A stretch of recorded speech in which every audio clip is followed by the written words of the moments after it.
এফালে সামাজিক মাধ্যমত অসমৰ বানপানীক বান সদৃশ পৰিস্থিতি আখ্যা কেন্দ্ৰীয় গৃহমন্ত্ৰী অমিত শ্বাহৰ।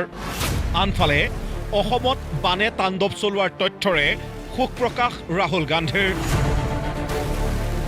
তাৰে সমানেই ডক্টৰ হিমন্ত বিশ্ব শৰ্মা নেতৃত্বাধীন ৰাজ্য চৰকাৰৰ বিৰুদ্ধে সৰব হ'ল বিৰোধী।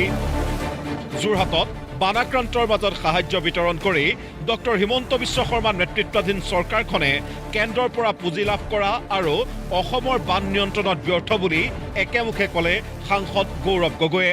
যি সামূহিকভাৱে যিদৰে এটা ষ্টেণ্ডাৰ্ড মতে, এটা গাইডলাইন মতে, এটা নিয়ম মতে হ'ব লাগে হোৱা নাই। কিয় হোৱা নাই?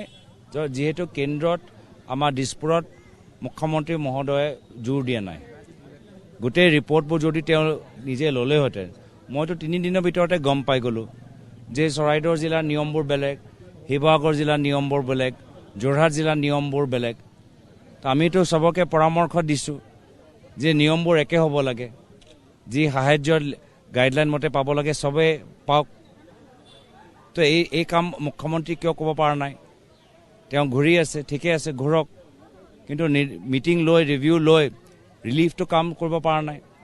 মথাউৰি কামতো এইখন চৰকাৰ ফেইলিয়াৰ। 2014 চনৰ পৰা এইখন চৰকাৰ, বিজেপি চৰকাৰ, মথাউৰি নিৰ্মাণ মেৰামতিৰ ক্ষেত্ৰত ৰিং বান্ধ, গাইড বান্ধৰ কাৰণে যিমান টকা পইচা জল শক্তি বিভাগৰ পৰা এৰি দিব লাগে তেওঁলোকে এৰি দিয়া নাই। আজিও আপোনালোকে দেখা পাইছে ৰাহুল গান্ধী ডাঙৰীয়া আহিছে, কিন্তু কেন্দ্ৰীয় মন্ত্ৰী কোনো অহা নাই। তো এনেধৰণৰ চলি থাকিলে আজি সাধাৰণ ৰাইজ আজি যথেষ্ট বঞ্চিত, অভাৱত যথেষ্ট তেওঁলোকৰ অসুবিধা, আৰু এই বিপদৰ সময়ত আমি তেওঁলোকৰ খবৰ ল'বলৈ ইয়াত আহিছোঁ।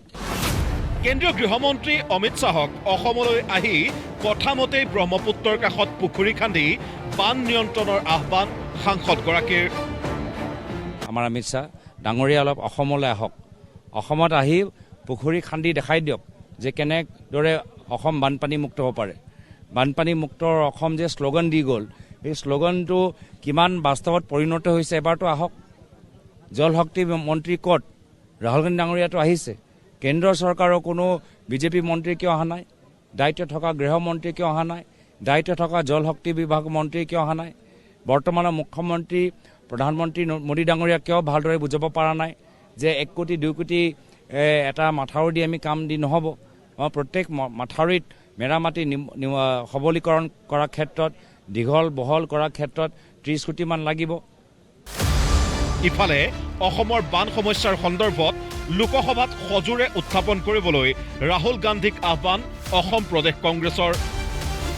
অশান্ত জৰ্জৰ মণিপুৰৰ পৰিস্থিতিৰ বুজ ল'বলৈ অহা কংগ্ৰেছ নেতাগৰাকীক শিলচৰৰ কুম্ভীৰগ্ৰাম বিমানবন্দৰত সাক্ষাৎ কৰি এক স্মাৰক পত্ৰ প্ৰদান কৰে APCCৰ নেতৃবৃন্দই। যিটো সময়ত 2,700 কোটি টকা যোৱা 5 বছৰত অসম চৰকাৰে বিচাৰিছে, তাৰ 2,700 কোটি টকাৰ বিপৰীতে 250 কোটি টকা অসম চৰকাৰে পাইছে।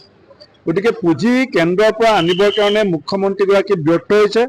সেইকাৰণে আমি আমাৰ নেতা ৰাহুল গান্ধী ডাঙৰীয়াক কৈছোঁ যে আপুনি অসমীয়া ৰাইজৰ কণ্ঠ হিচাপে অসমৰ মানুহৰ সমস্যাটোক শক্তিশালীভাৱে সংসদৰ মজিয়াত প্ৰতিষ্ঠা কৰি আমাৰ অসমে পাবলগীয়া যিটো আমাৰ প্ৰাপ্য পুঁজি, সেই নীতিৰ আধাৰত অসমে পাবলগীয়া 2,700 কোটি টকাটো মোকলাই দিয়াৰ ক্ষেত্ৰতো ৰাহুল গান্ধী ডাঙৰীয়াক আমি সহায় কৰিবৰ কাৰণে আহ্বান জনাইছোঁ।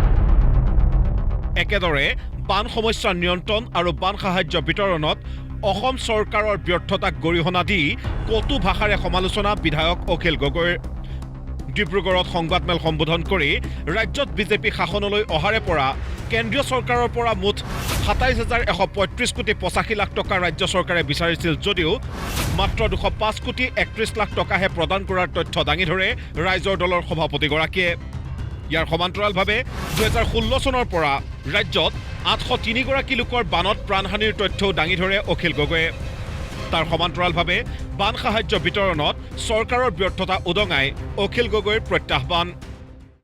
যদি অসমৰ মুখ্যমন্ত্ৰীয়ে ক'ব পাৰে যে এদিনত এজন মানুহক, গোটেই পৰিয়ালক নহয়, এজন মানুহক 600 গ্ৰামকৈ চাউল দিছোঁ, 100 গ্ৰামকৈ দালি দিছোঁ, মিঠাতেলৰ কথা বাদেই দিলোঁ, 600 গ্ৰামকৈ চিৰা দিছোঁ আৰু 100 গ্ৰামকৈ গুড় দিছোঁ, যদি অসমৰ মুখ্যমন্ত্ৰীয়ে ক'বাত ক'ব পাৰে, মই প্ৰত্যাহ্বান জনাইছোঁ তেতিয়াহ'লে মই মুখ্যমন্ত্ৰীৰ সন্মুখত ক্ষমা খুজিম।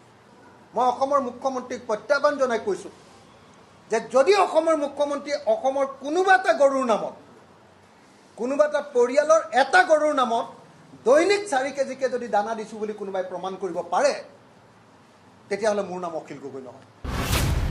একেদৰে সামাজিক মাধ্যমত অসমত বান সদৃশ পৰিৱেশ হোৱা বুলি মন্তব্য কৰা কেন্দ্ৰীয় গৃহমন্ত্ৰীলৈও প্ৰশ্ন শিৱসাগৰৰ বিধায়কগৰাকীৰ।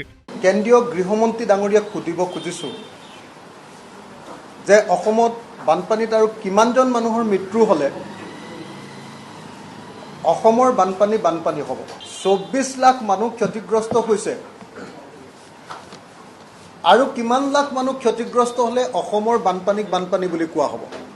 এই প্ৰশ্নটোৰ জবাব আমাক কেন্দ্ৰীয় চৰকাৰৰ পৰা লাগে। গুজৰাটত আজি 78জন মানুহ মৰিলেহেঁতেন, যদিহে বিহাৰত 78জন মানুহ মৰিলেহেঁতেন, তেতিয়াহ'লে সেইটোক ফ্লাড লাইট ছিটুৱেশ্যন হ'লহেঁতেন নে ভয়াৱহ বান বা ছেভিয়াৰ ফ্লাডত পৰিণত হ'লহেঁতেন।